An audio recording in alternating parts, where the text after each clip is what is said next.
Ассаламағалейкум, ардақты ағайын. Екі ғасырдың куәсі болған, артына көп мұра қалдырған, қазақтың ақиық ақыны, әншісі, композитор атанған Кенен атамыздың 140 жылдығы. Осы Кенен атамыздың ұлы творчествосына қазақ даласындағы болып жатқан керемет естеліктер, керемет концерттер, керемет кездесулер, Кенен атамызды тарихи тұлға ретінде зерттеулер жүріп жатыр. Естеліктер айтылып жатыр. Міне осыған байланысты өнер адамдарының ішінде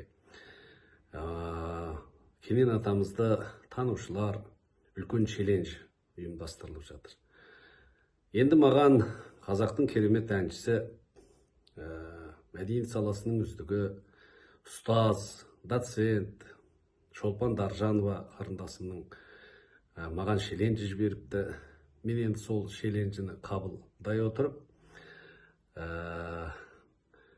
осы челленджімізді ары қарай жалғастыруға Кенен атамыздың баласы, Асылдың сынығы Бақытжан ағамызға қарай ұсынсам деп отырмын. Енді біз өлеңін айтып жүрміз, енді өлеңін оқып көрейік. Қалай болар екен?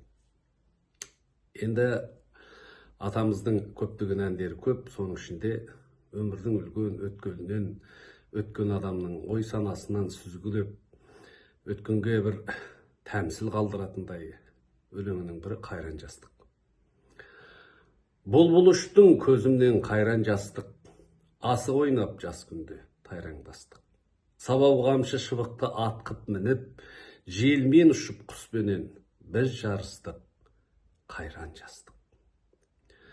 Қайғы уайым бар мекен жас күніңде, кешке дейін ойнаушы тас түбінде, 60 пенен 70-ке келгеннен соң еріншектік кез болды қас күнімге.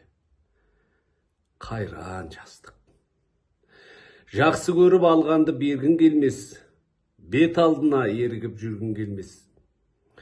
Жасым 100-ге жетсе де жаным тәтті, қара жердің қойнына кіргін келмес. Қайран жастық.